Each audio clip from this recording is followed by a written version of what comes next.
오늘도 말씀의 능력이 우리 가운데 있기를 축복합니다. 우리가 살다 보면 주변에서 이런 얘기들 듣죠. 아, 나는 진짜 복도 없다. 거기다 또 앞에 세 글자를 붙이죠. 지질이 복도 없다. 이런 얘기들을 우리가 가끔 듣게 됩니다. 주변에서 혹시 그런 이야기를 하시는 분의 이야기를 들어보신 적이 있으십니까? 아니면 혹시나 여러분이 그런 이야기를 하고 사시는지 모르겠어요. 그렇지 않기를 소망합니다. 그렇게 우리가 복이 없다, 내 인생에, 내 삶에 복이 없다라고 얘기할 때 과연 그 복은 무엇을 의미하고 있는 걸까요? 사람마다 그 복의 기준이 다르고 복이라는 것을 기대하는 그 기대감이 다 다릅니다. 그런데 이 믿음의 사람은 이 복이라는 것을 우리가 어떻게 정의 내리고 우리가 생각하는 복이 무엇이든지 간에 하나님께서 말씀을 통해서 하나님의 자녀인 저 여러분에게 이것이 복이고 이 복을 너에게 주었다라고 한다면 그래서 그 복을 깨달아야 되겠죠. 그리고 그 복을 우리가 얻어야 되겠죠. 그리고 하나님이 주셨기 때문에 그 복을 누릴 때 우리의 삶에 진짜 기쁨과 감사함과 즐거움이 있지 않겠습니까? 오늘 하나님께서 하시는 말씀, 그 주님께서 우리에게, 저와 여러분에게 주시는 복이 무엇인지를 깨닫고 그 복을 받는 것이 우리에게 진짜 축복이라는 겁니다. 아멘? 이 마음이 없으면 오늘 말씀은 그냥 교훈적인 게 되는 거죠. 그냥 흘러가는 말씀이 되는 거죠. 이 복을 하나님이 저와 여러분에게 주셨고 이 복을 누리는 것이 우리에게 참된 기쁨과 우리에게 능력이 된다는 것을 우리가 믿고 알고 오늘 말씀을 들을 때 이 말씀은 저와 여러분의 삶에 놀라운 능력이 되고 변화가 될 줄로 믿습니다. 자, 오늘 그 복들을 살펴보겠는데 저희가 지금 지난주부터 이제 마태복음 5장을 말씀을 나누고 있습니다. 마태복음 5장부터는 쭉 이어지는 말씀을 우리가 산상수훈이라고 말씀을 드렸죠. 산 위에서 주님께서 하신 말씀, 산상수훈입니다. 구약에 보면 하나님께서 이스라엘 백성을 택하시잖아요. 그리고 너희가 나의 백성이다. 그들을 하나님의 백성으로 택하시고 그들에게 시내산에서 하나님께서 십계명과 70여 가지나 되는 규범들을 주셨죠. 마찬가지로 신약에서 보면 지금 예수님을 따르는 사람들에게 예수님께서는 이 산 위에서 팔복을 포함한 산상수훈의 여러 가지 계명과 세부 사항들을 그리스도를 따르는 사람들, 예수님을 따르는 사람들에게 지금 주고 계시는 이 장면을 우리가 보고 있는 겁니다. 그런 관점에서 본다면 구약에서는 십계명과 법규를 가지고 이스라엘 백성들이 이제 어떻게 하나님 앞에 살아야 되는지 그것을 지키면서 살았죠. 오늘부터 우리가 지난주부터 보고 있는 이 산상수훈으로 신약을 살아가는 저와 여러분 그리스도인들은 어떻게 이 세상을 살아가는지 하나님은 지금 이 산상수훈을 통해서 우리에게 십계명과 규례와 같은 규범과 같은 것들을 우리에게 말씀하고 계시는 겁니다. 신약의 성도인 저와 여러분은 이 산상수훈을 그냥 교훈적인 말씀을 듣는 것이 아니라 그리스도인으로서 나의 생활에 가장 기본적인 것으로 생각하고 지키는 그러한 우리의 자세가 또 반응이 필요한 것이죠. 미국에 살려면 미국의 법을 지켜야 하지 않습니까? 한국에서는 이랬는데 그래봤자 티켓 끊고 벌금 내고 복잡해집니다. 미국에 살면 미국의 법을 따라야죠.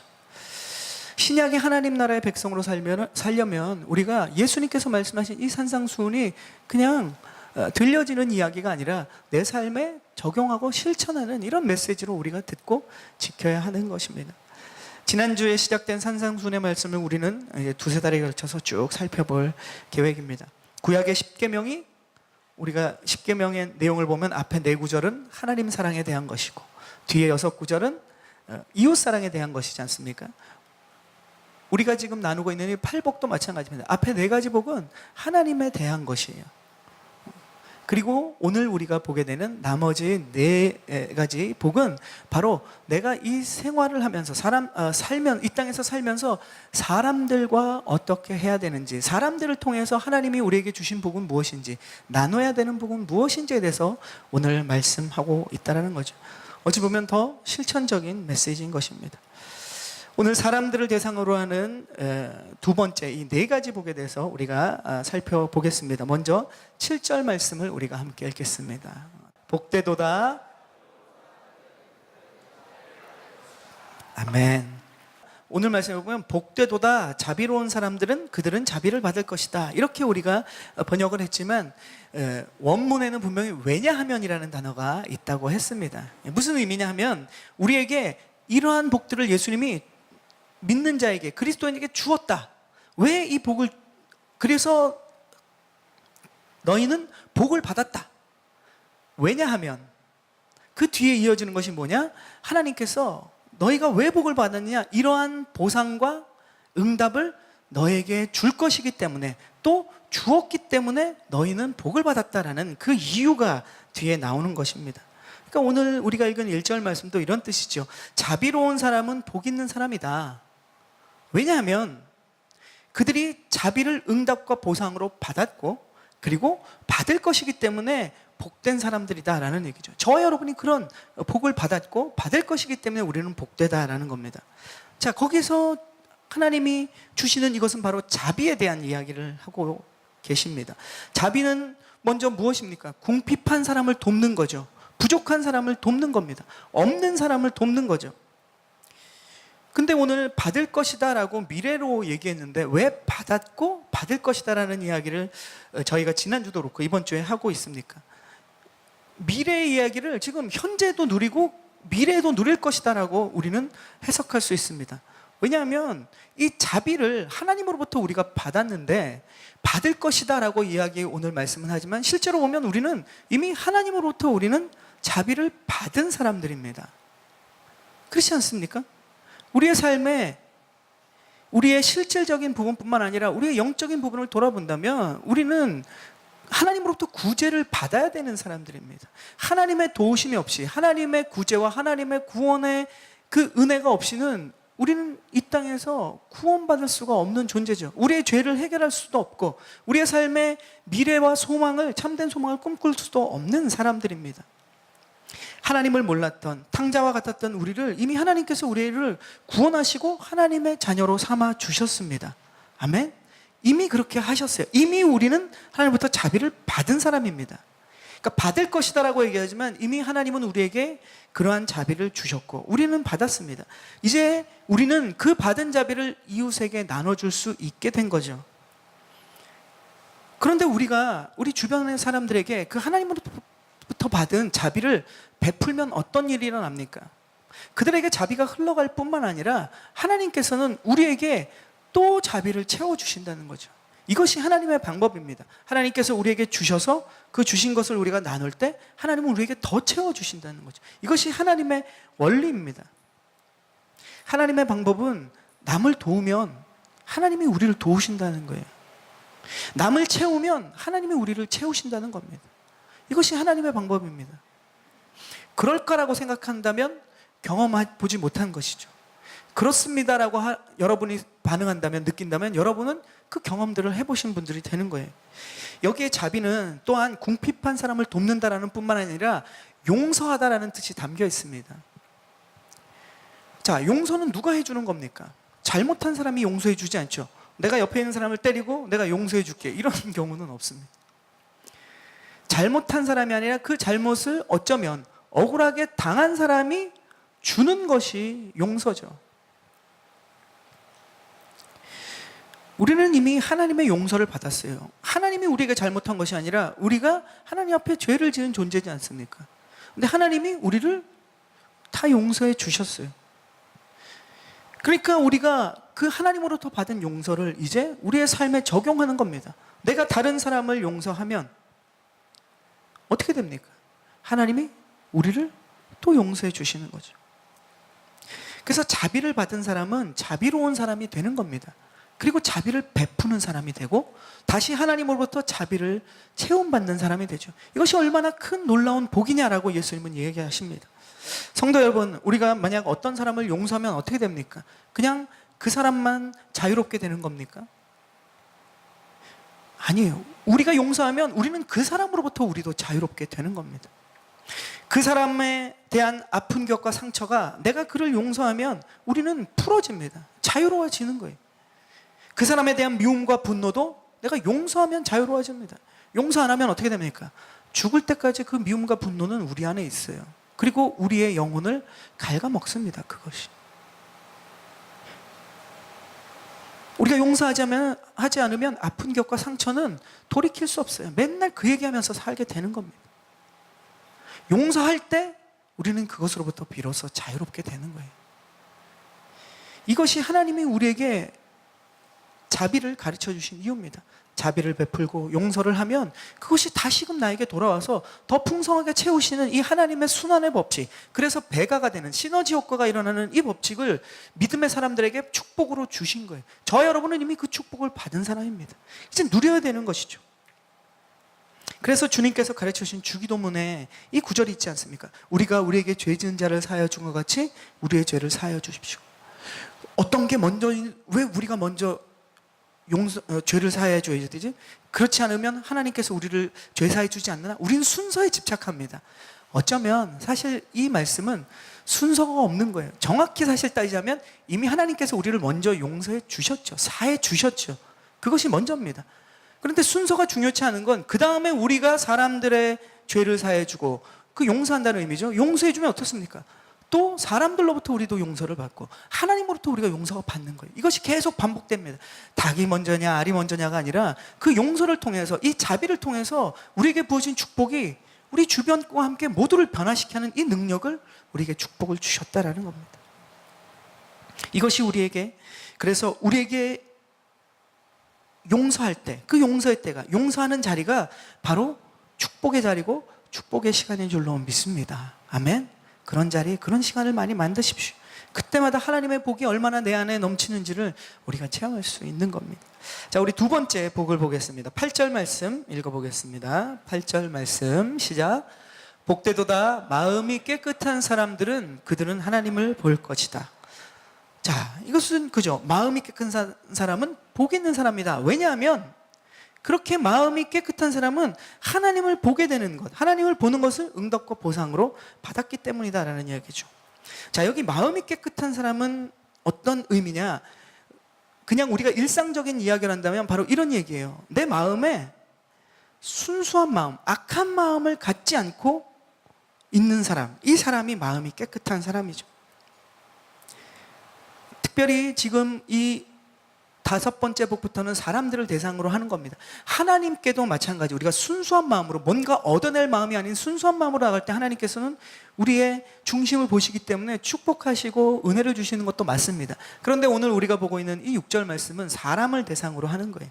하나님뿐만 아니라 우리가 사람을 볼 때 어떤 마음을 가지고 그 사람을 대하느냐를 하나님은 보십니다. 우리가 만약 깨끗한 마음을 가지고 사람들을 대하면 그 사람은 복을 받은 거예요. 왜냐? 하나님이 그를 채우시고 놀랍게 사용하시기 때문에 그렇습니다. 마음이 깨끗한 사람은 사람들에게 악한 마음을 품지 않는 사람이에요. 우리가 사람들을 만날 때 보면 순수한 마음을 가지고 있는 모습 그대로 만나지 못할 때가 있다는 거죠. 그게 우리의 관계의 연약함입니다. 우리가 사람을 볼 때 무의식 중에 그 사람을 판단하는 마음을 가지고 봅니다. 그리고 그 사람의 과거에 대해서 자꾸 우리는 생각하고 현재 그 사람을 판단하는 거죠. 우리가 사람을 대할 때 그 사람의 마음을 살피는 것이 아니라 눈에 보이는 그 사람의 외모나 외적인 배경, 가진 것, 이런 것을 보고 사람들을 판단할 때가 많습니다.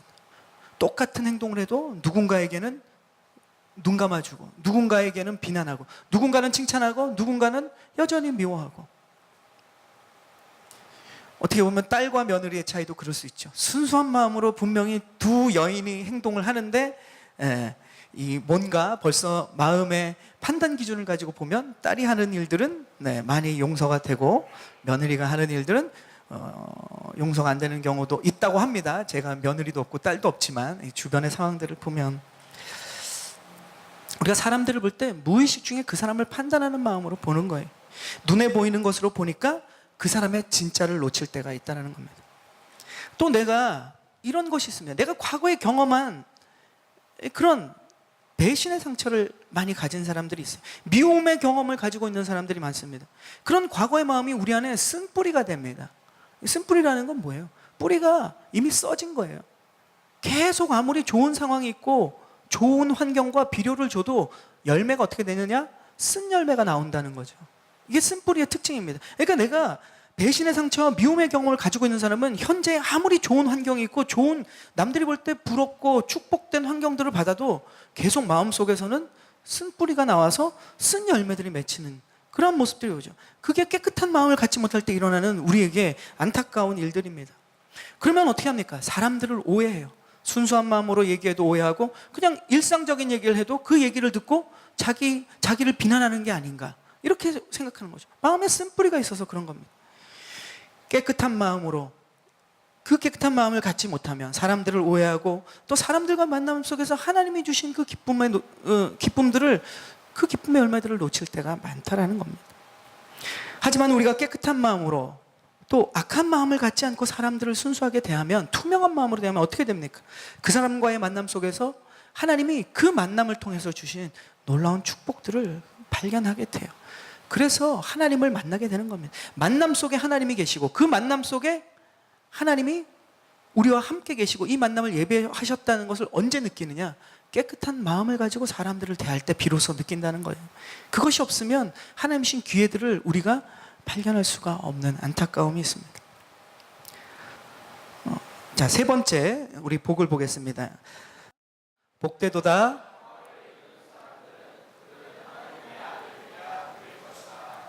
아멘.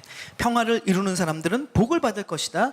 왜냐하면 그들이 하나님의 아들들이라고 불리는 그 보상을, 그 응답을 받을 것이기 때문에 그들은 복된 사람이라는 거죠.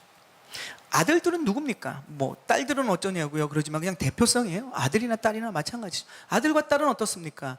부모를 닮은 거예요. 좋으나 싫으나 부모를 닮게 돼 있습니다. 그러니까 여기 나오는 아들들은 아버지를 닮은 사람이에요. 하나님의 아들들은 무엇입니까? 하나님을 닮은 사람들이 되는 거죠. 하나님의 성품과 하나님의 마음을 가진 사람들이 되는 거예요. 그러니까 우리가 살아가면서 당신을 보니까 하나님의 마음이 어떤지 알겠습니다. 당신을 보니까 하나님을 만난 것 같습니다. 당신을 보니까 하나님의 마음이, 하나님의 사랑이 무엇인지 내가 알게 됐습니다. 여러분이 만약에 이런 간증과 같은 이야기들, 이런 이야기를 주변의 사람들로부터 여러분이 듣고 계신다면, 들었다면 여러분은 그것이 바로 하나님의 아들들이라고 불리는, 하나님의 자녀들이라고 불리는 축복을 확증받고 살아가는 사람들인 거죠. 이런 복을 보상으로 받는 사람들은 누군가? 바로 평화를 이루는 사람, 사람들과 평화를 이루는 사람들이에요. 여기는 하나님과 평화는 아닙니다. 하나님과 평화는 예수님께서 하나님과 우리의 막힌 담을 헐어주시고 평화를 이루어주셨어요. 여기의 평화는 우리가 하나님이 우리를 보낸 곳, 모든 관계와 공동체 속에서 그 사람들과 평화를 이루는 사람들이라는 겁니다. 우리가 일상생활에서 그렇다면 평화를 이룬다는 것은 무엇일까요?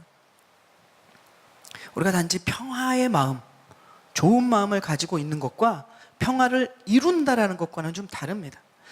그러니까 평화를 이룬다는 건 더 적극적인 의미인 거예요. 영어로는 피스메이커잖아요. 평화가 있는 곳에 그냥 계속 평화가 유지되는 건 평화를 이루는 사람이 아닙니다. 평화가 없는 곳에 평화를 만들어내는 사람이 피스메이커인 거예요. 그러니까 여기 지금 여기에서 평화를 이루는 사람들, 이 사람들은 바로 피스메이커를 얘기합니다. 평화를 만들어내는 거예요. 그러니까 우리가 간 곳에서 평화로운데 거기서는 사실 우리가 피스메이커로 지내기가 어렵습니다. 이미 평화가 있기 때문에 피스 브레이커는 될 수 있겠죠. 그런데 우리가 간 곳에 평화가 깨진 곳들이 있어요. 하나님이 우리를 그곳에 보내실 때 피스메이커로 보낸다는 거예요. 우리가 평화를 그곳에서 만들어내면 오늘 이 축복, 평화를 이루는 사람들의 놀라운 축복들을 우리에게 허락하시는 겁니다. 평화를 이룬다는 것은 더 적극적인 의미입니다. 평화를 이룬다는 것은 분열과 다툼이 있는 곳에, 그 갈라진 곳에 하나님께서 나를 보내실 때 평화를 만들어내는 거예요. 그 분열의 틈을 메꿔내는 사람이 평화를 이루는 사람입니다. 내가 어떤 모임에 갔는데 그곳에 나를 통해서 따뜻한 분위기로 변한다면 나는 평화를 만들어내는 사람이죠. 만약에 내가 집에 가면 집안 분위기가 싸해진다, 집안 분위기가 경직된다, 그러면 나는 평화를 만들어내는 사람이 아니에요. 오히려 평화를 어지럽히는 사람이 되는 거죠. 그런데 만약에 내가 집에 가면 오히려 막 집안 분위기가 좋아지고 부정적인 마음에서 가족들이 힘을 얻고 긍정적인 에너지를 얻게 된다면 어떻게 됩니까? 나는 가정의 피스메이커가 되는 거죠. 여러분이 그런 사람이 되기를 축복합니다. 아멘. 내가 일터에 가면 마찬가지입니다. 내가 순모임에 가면 마찬가지입니다. 내가 친구들의 모임에 가면 내가 친한 사람들과 아주 평화로운 그런 곳뿐만 아니라 내가 관계하는 그 사람들 속에 내가 갔을 때 피스를 메이킹 하느냐, 이것을 주님은 우리에게 말씀하시는 거예요. 분위기가 좋게 변하고 나로 인해서 희망과 즐거움이 그 사람들에게 생겨난다면 나는 그 속한 곳에서 누가 뭐래도 평화를 만들어내고 있는 사람입니다. 그 환경과 반응으로 충분히 우리는 검증이 되고 있는 거죠. 내가 평화를 이뤄내는 사람인가 심각하게 고민하거나 심각하게 분석할 필요 없습니다. 그냥 내가 가는 자리에 어떤 일들이 일어나는지, 사람들은 어떤 얘기를 하는지, 어떤 반응을 보이는지를 보면 내가 피스메이커인지 아닌지를 알 수 있는 거죠. 우리가 그런 사람이 되기 위해서는 일단 우리의 말이 먼저 긍정적이어야 돼요. 물론 마음이 긍정적이야 말이 긍정적으로 나오죠. 또 반대로 말을 긍정적으로 하면 긍정적인 마음이 심겨지는 것도 사실입니다. 우리가 접하는 모든 환경에 100% 긍정적인 환경을 가진 사람은 아무도 없습니다. 또 반대로 우리가 사는, 내가 경험하는 곳이 아무리 부정적일지라도 100% 부정적인 환경은 어느 곳도 없습니다. 그래서 우리 주변을 보면 완전 긍정적인 상황인데도 부정적인 얘기를 하는 사람이 있어요. 반대로 완전히 거의 부정적인 것 같은데 거기서 긍정을 찾아내고 긍정적인 이야기를 하는 사람들이 있다는 겁니다. 저 여러분은 어떤 사람입니까? 우리의 상황은 항상 부정과 긍정이 같이 있어요. 무엇을 보고 무엇을 이야기하는지가 우리가 평화를 만들어내느냐, 평화를 깨트리느냐를 결정하게 됩니다. 부정적인 상황 속에서도 사람들은 힘을 얻고 싶어 하지, 아무리 상황이 부정적인 것을 보면서 그 부정적인 상황을 그 사람들은 느끼고 압니다. 힘이 빠지고 싶어 하는 사람은 아무도 없다라는 거예요. 그래서 힘을 주는 사람에게로 사람들이 모입니다. 그 사람의 권력과 힘과 위치로 사람들이 사실 모이는 게 아니라 힘을 주는 사람에게 자꾸 모여요. 참 희한한 것이죠. 목회자라서 목회자로 모이지 않습니다. 리더라고 리더로 모이지 않습니다. 일터의 사장님이라고 사장님한테 사람들이 모이지 않아요. 그 모이는 사람에게 보면 그 사람은 힘을 주는 사람이에요. 부정적인 상황 속에서도 긍정적인 용기와 힘을 주는 사람에게 사람들은 모입니다. 그래서 사람들이 다툼 가운데 있다 하더라도 그곳에 힘을 주고 긍정을 주고 평화를 주는 사람, 여러분이 가면 그 사람들이 여러분을 통해서 평화가 일어나고 힘을 얻고 화해가 일어나길 축복합니다. 저 여러분에게 이미 그 복을 주시고 우리의 삶의 자리로 그렇게 우리를 파송하신 겁니다. 마지막 8번째 복을 받는 사람들에 대한 말씀이 나오는데 우리 10절 말씀을 읽겠습니다. 10절 말씀 시작. 복되도다 의를 위해 핍박을 받는 사람들은 하늘나라가 그들의 것이다. 아멘. 자, 여기 보면 의를 위해 핍박을 받으면 복이 있습니다. 왜냐하면 하늘나라가 그들에게 보상과 응답으로 주어지기 때문에 그렇습니다. 이렇게 얘기하는 거죠. 여기 의라는 말은 지난주에 나눴죠. 이 의는 무엇인가? 한마디로 얘기하면 무엇이다? 네, 기억력이 좋으신 분들도 많고, 네, 아시지만 부끄러우신 분들도 많죠. 의는 예수 그리스도예요. 왜 예수 그리스도가 하나님의 의, 이 자체가 본질이 되시는가? 자, 우리가 지난주에 잠깐 설명했지만 하나님은 죄 많은 인간을 사랑하세요. 저와 여러분이 죄가 없어서 사랑하는 것이 아니죠. 죄가 많지만 어쩌면 세상 사람보다 더 많은 죄를 우리가 짓고 살지만 죄 많은 인간 모두를 하나님은 사랑하십니다.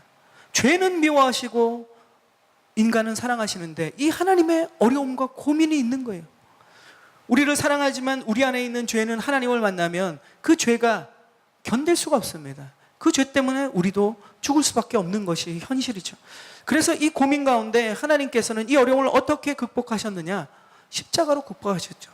다시 얘기하면 하나님의 아들이신 예수 그리스도를 통해서 우리 죄를 예수님께 전가시키시고 예수님께 맡기시고 예수님께서 그 죽음에 넘겨지심으로 우리의 모든 죄의 사함을 우리가 받은 것이죠.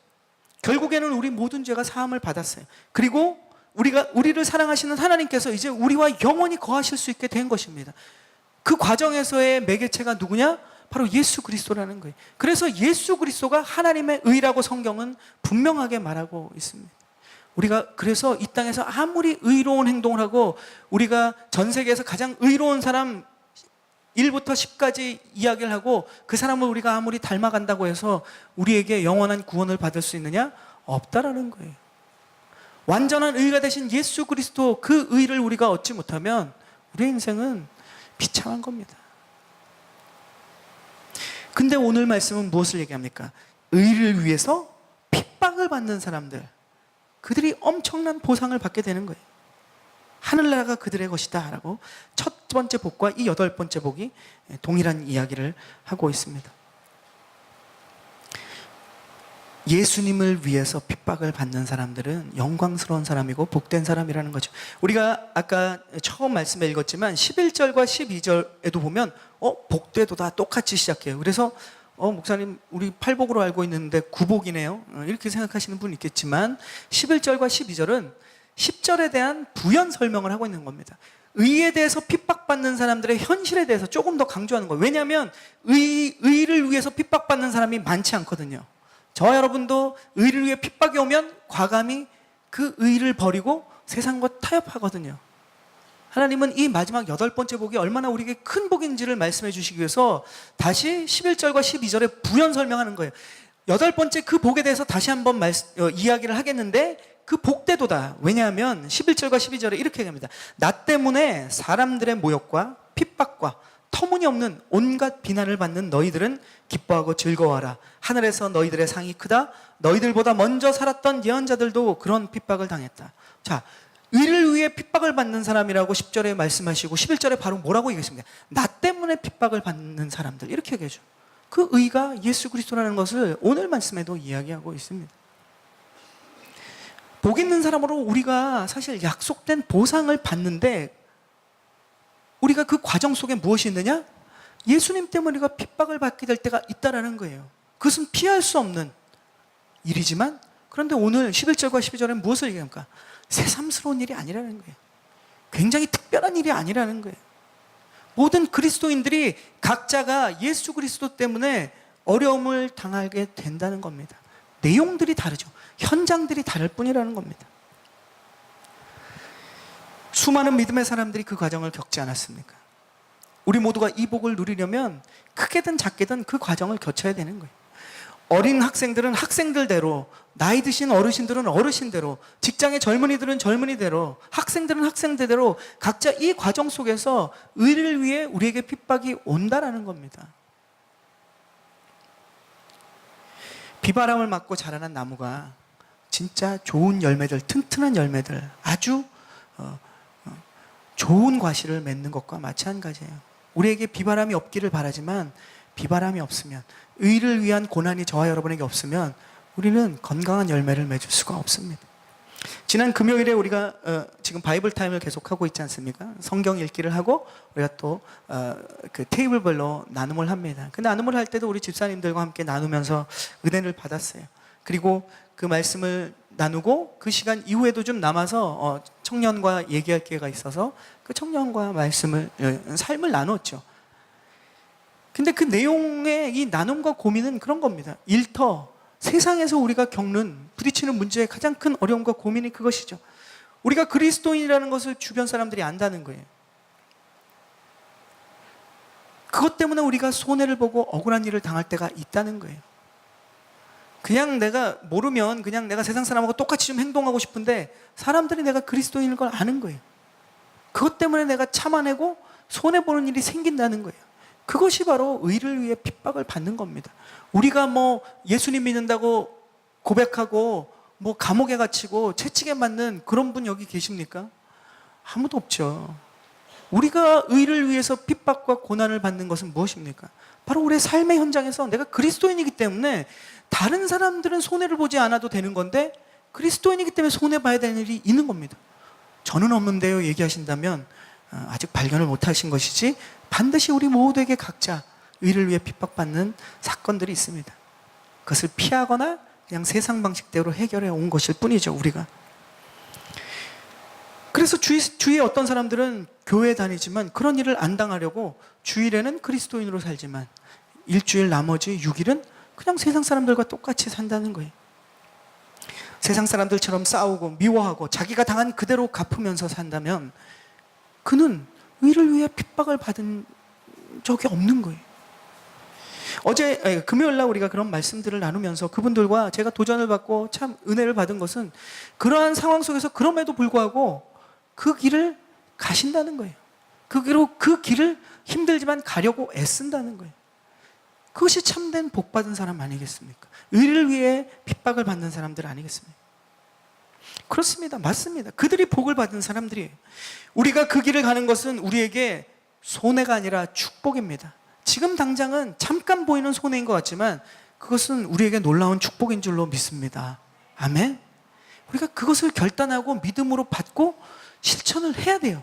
그렇지 않으면 지금 당장 눈앞에 그 손해 때문에 우리는 영원히 이 축복을 놓치고 살아가게 된다는 겁니다. 만약 여러분이 예수님 때문에 손해를 보고 계신다면, 그런 생활을 하고 계신다면 여러분은 진짜 그리스도를 닮은 그리스도인이라고 확신합니다. 그리스도를 위한 손해가, 그래서 오늘 말씀한 것처럼 힘들어하지 마라, 기뻐하고 즐거워하라. 예수님의 말씀처럼 여러분이 지금 그리스도인으로 내가 내 잘못으로 받는 핍박이 아니라 내가 그리스도를 믿고 하나님 말씀대로 살려고 할 때 받는 그 핍박을 통해서 여러분이 그것을 당할 때 예수님이 오늘 말씀하신 것처럼 여러분 안에 진짜 그것이 즐거움이 되고 기쁨이 되기를 축원합니다. 아멘. 그런 느낌으로, 기쁨과 즐거움으로 여러분이 느껴진다면 여러분은 지금 죽어서 가는 하늘나라뿐만 아니라 이 땅에서 지금 하늘나라를 살고 계신 거예요. 하늘나라가 이미 여러분 가운데 임한 것을 누리고 살고 계시는 겁니다. 우리에게 그런 축복을 누리고 살라고 지금 말씀하십니다. 여러분, 오늘 4가지 말씀을 보겠습니다. 여러분, 자비를 가지고 계십니까? 깨끗한 마음을 가지고 계십니까? 사람들과 평화를 누리고 사십니까? 의를 위해 핍박을 받고 계십니까? 오늘 예수님은 분명히 얘기하십니다. 여러분이 그렇다면 복 있는 사람이라는 거죠. 복된 사람이라는 겁니다. 왜냐하면 여러분은 자비를 받을 것이고 하나님을 보게 될 것이고 그리고 하나님의 아들이라고 불려지고 하늘나라가 여러분의 것이기 때문입니다. 아멘. 이것이 팔복이 주는 우리에게 진짜 십계명보다 더 중요한, 우리에게 예수님께서 주시기 원하시는 참된 복인 줄로 믿습니다. 그 보상들을 이미 약속하시고 저와 여러분이 힘드시겠지만 그 길을 가십시오. 교회는 그러한 길을 우리가 함께 가자고 격려하고 서로가 믿음 안에서 결단하는 그러한 공동체인 줄로 믿습니다. 아멘.